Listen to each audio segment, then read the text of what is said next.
नमस्कार। आइए आज सुनते हैं दहलीज।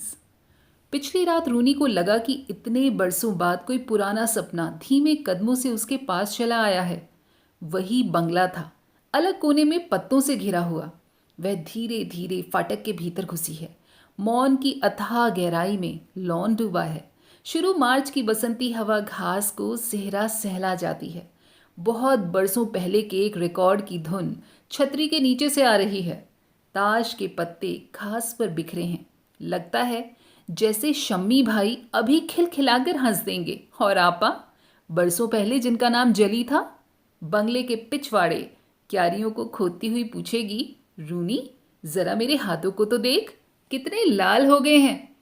इतने बरसों बाद रूनी को लगा कि वे बंगले के सामने खड़ी है और सब कुछ वैसा ही है जैसा कभी बरसों पहले मार्च के एक दिन की तरह था। कुछ भी नहीं बदला, वही बंगला है। मार्च की खुश्क गर्म हवा साए साए करती चली आ रही है। सूनी सी दोपहर को पर्दे के रिंग धीमे धीमे खनखना जाते हैं और वह घास पर लेटी है। बस अब अगर मैं मर जाऊं, उसने उस घड़ी सोचा था। लेकिन वह दोपहर ऐसी न थी कि केवल चाहने भर से कोई मर जाता। लॉन के कोने में 3 पेड़ों का झुरमुट था। ऊपर की फुनगियां एक दूसरे से बार बार उलझ जाती थीं। हवा चलने से उनके बीच आकाश की नीली फांक कभी मुंद जाती थी, कभी खुल जाती थी। बंगले की छत पर लगे एरियल पोल के तार को देखो। देखो तो घास पर लेट कर अधमुंदी आंखों से रूनी ऐसे ही देखती थी। हाँ, तो लगता है कैसे वह हिल रहा है, हौले हौले। अनझप आंखों से देखो, पलक बिल्कुल न मूंदो, चाहे आंखों में आंसू भर जाएं तो भी नहीं। रूनी ऐसे ही देखती थी। तो लगता है जैसे तार बीच में से कटता जा रहा है और 2 कटे हुए तारों के बीच आकाश की नीली फांक आंसू की सतह पर हल्के हल्के तैरने लगती है। हर शनिवार की प्रतीक्षा हफ्ते भर की जाती है। वह जली को अपने स्टाम्प एल्बम के पन्ने खोलकर दिखलाती है और जली अपनी किताबों से आंख उठाकर पूछती है, अर्जेंटीना कहाँ है? सुमात्रा कहाँ है? वह जली के प्रश्नों के पीछे फैली हुई असीम दूरियों के धूमिल छोर पर आ खड़ी होती है। हर रोज नए नए देशों के टिकटों से एल्बम के पन्ने भरते जाते हैं और जब शनिवार की दोपहर को शम्मी भाई हॉस्टल से आते हैं तो जेली कुर्सी से उठ खड़ी होती है। उसकी आंखों में एक घुली घुली सी ज्योति निखर आती है और वह रूनी के कंधे झंझोड़ कर कहती है, जा जरा भीतर से ग्रामोफोन तो ले आ। रूनी क्षण भर रुकती है, वह जाए या वहीं खड़ी रहे। जेली उसकी बड़ी बहन है। उसके और जेली के बीच बहुत से वर्षों का सूना लंबा फासला है। उस फासले के दूसरी छोर पर जेली है, शमी भाई हैं। वह उन दोनों में से किसी को भी नहीं छू सकती। वे दोनों उससे अलग जीते हैं। ग्रामोफोन महज एक बहाना है। उसे भेजकर जेली शम्मी भाई के संग अकेली रह जाएगी और तब शम्मी भाई जब हॉस्टल से आते हैं तो वे सब उस शाम लॉन के बीचों बीच कैनवास की पैराशूट नुमा छतरी के नीचे बैठते हैं। ग्रामोफोन पुराने ज़माने का है। शमी भाई हर रिकॉर्ड के बाद चाबी देते हैं। जेली सुई बदलती है और वह रूनी चुपचाप चाय पीती रहती है। जब कभी हवा का तेज झोंका आता है तो छतरी धीरे धीरे डोलने लगती है। उसकी छाया चाय के बर्तनों, टिकोजी और जेली के सुनहरी बालों को हल्के से बुहार जाती है और रूनी को लगता है कि किसी दिन हवा का इतना जबरदस्त झोंका आएगा कि छतरी धड़ाम से नीचे आ गिरेगी और वे तीनों उसके नीचे दब मरेंगे। शमी भाई जब अपने हॉस्टल की बातें बताते हैं तो वह और जेली विस्मय और कौतूहल से टुकुर टुकुर उनके चेहरे और उनके हिलते हुए होंठों को निहारती हैं।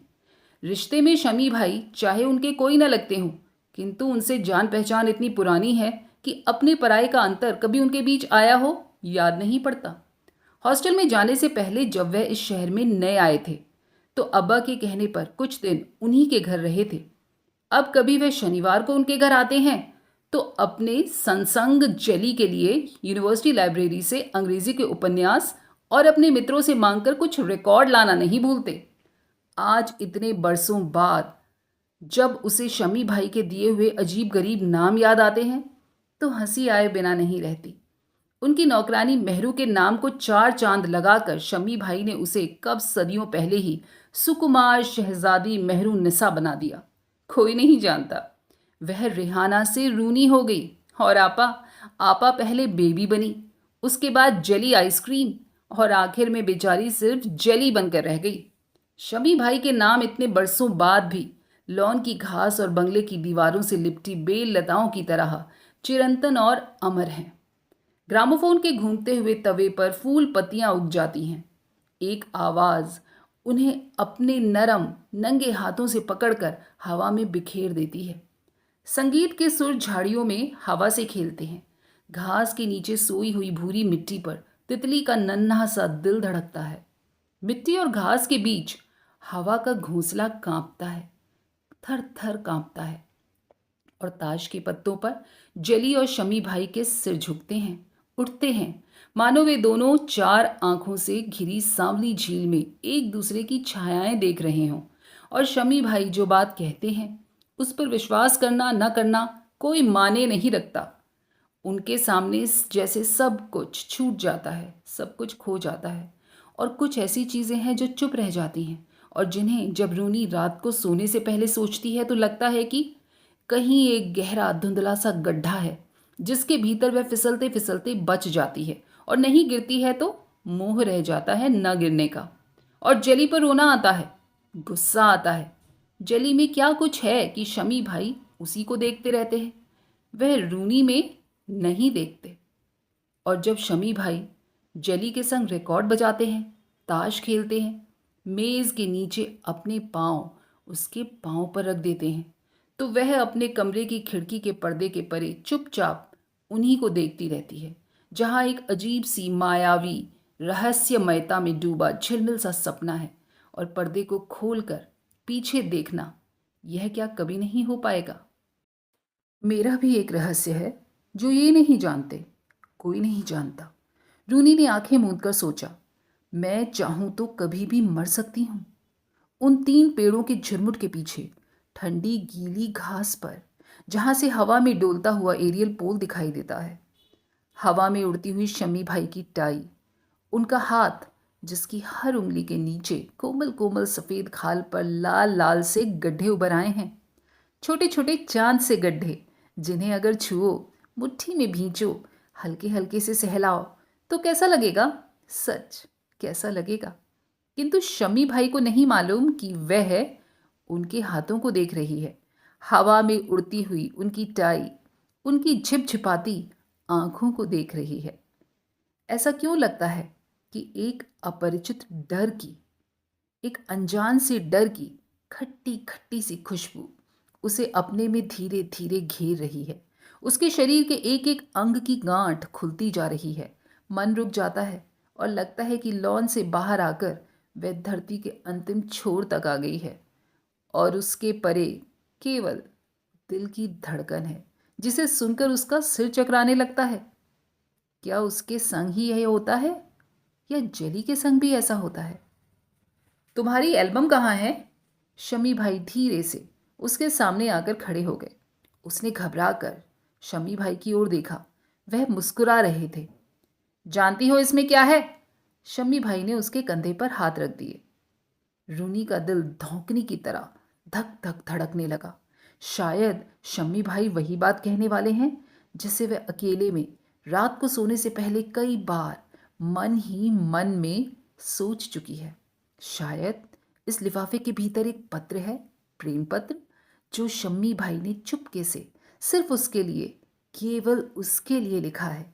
उसकी गर्दन के नीचे फ्रॉक के भीतर से ऊपर उठती हुई कच्ची सी गोलाइयों में मीठी मीठी सी सुइयां चुभ रही हैं, मानो शम्मी भाई की आवाज ने उसकी नंगी पसलियों को हौले से उमेट दिया हो। उसे लगा चाय की केतली की टिकोजी पर जो लाल नीली मछलियां काढ़ी गई हैं, वे अभी जीवित होकर उछलकर हवा में तैरने लगेंगी और शम्मी भाई सब कुछ समझ जाएंगे। उनसे कुछ भी न छिपा रहेगा। शम्मी भाई ने वह नीला लिफाफा मेज पर रख दिया और उसमें से टिकट निकालकर मेज पर बिखेर दिए। ये तुम्हारी एल्बम के लिए हैं?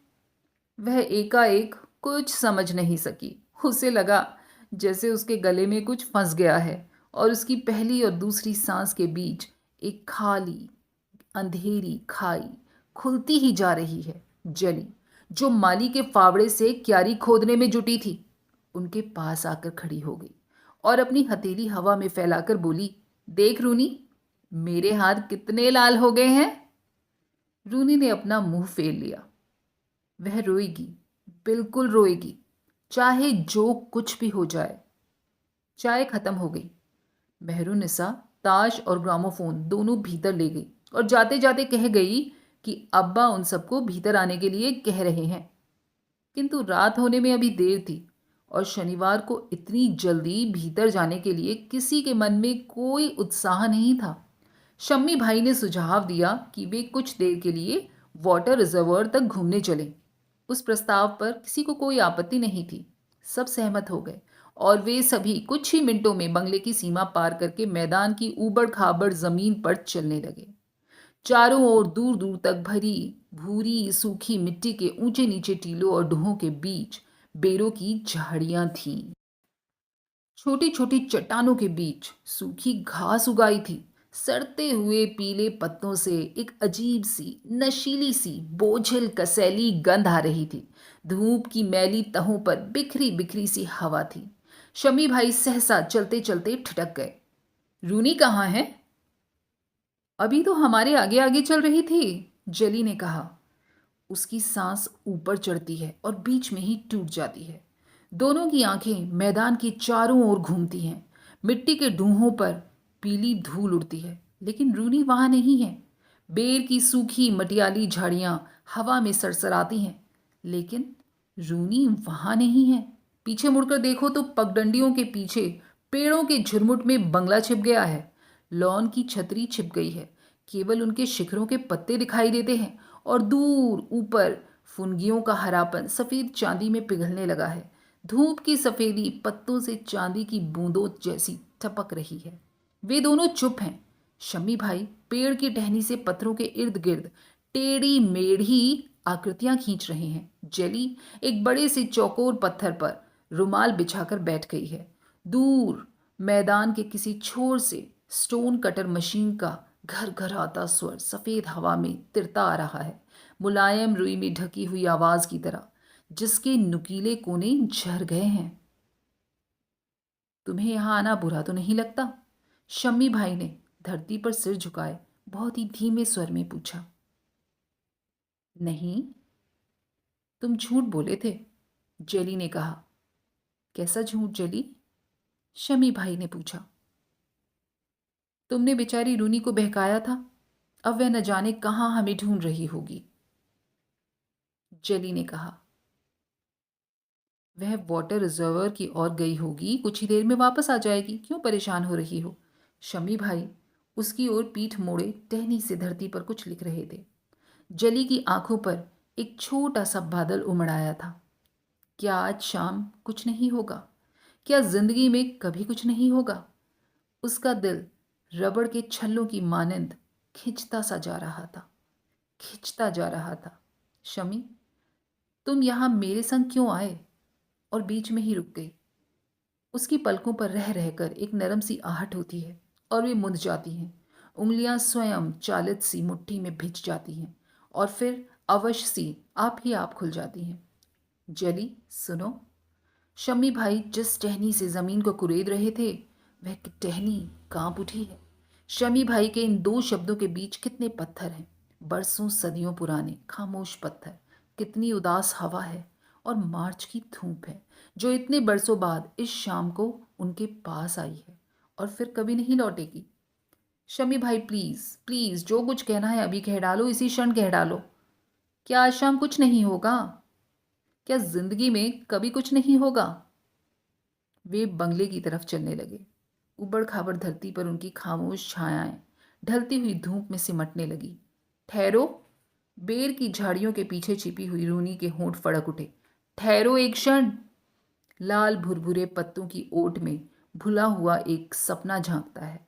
गुनगुनी सी सफेद हवा, मार्च की पीली धूप, बहुत दिन पहले सुने हुए रिकॉर्ड की जानी पहचानी ट्यून जो चारों ओर फैली घास के तिनकों पर बिछड़ गई है। सब कुछ इन दो शब्दों पर थिर हो गया, जिन्हें शमी भाई ने टहनी से धूल कुरेदते हुए धरती पर लिख दिया था। Jelly, love. जेली ने उन शब्दों को नहीं देखा।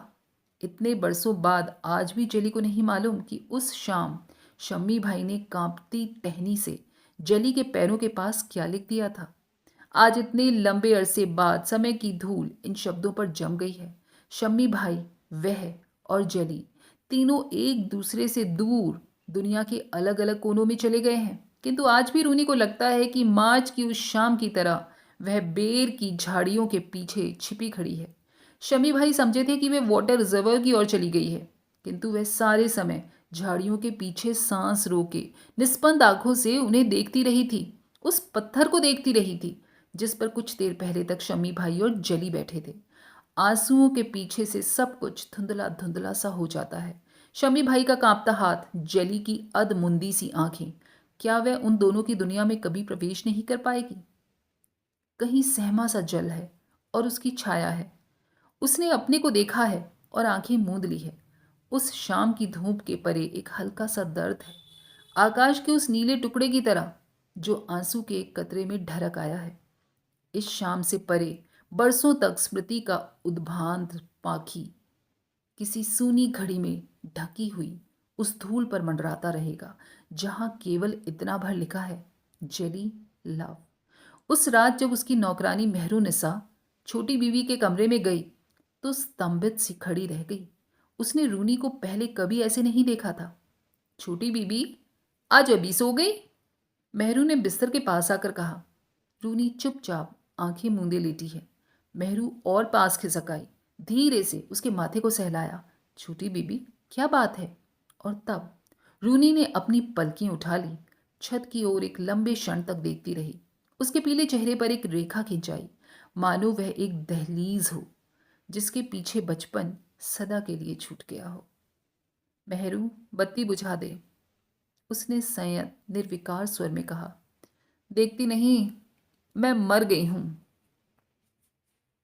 दोस्तों, कैसी लगी आपको ये कहानी? कमेंट करके बताइएगा, और अगर पसंद आई हो तो लाइक शेयर और सब्सक्राइब करना बिल्कुल ना भूलिएगा।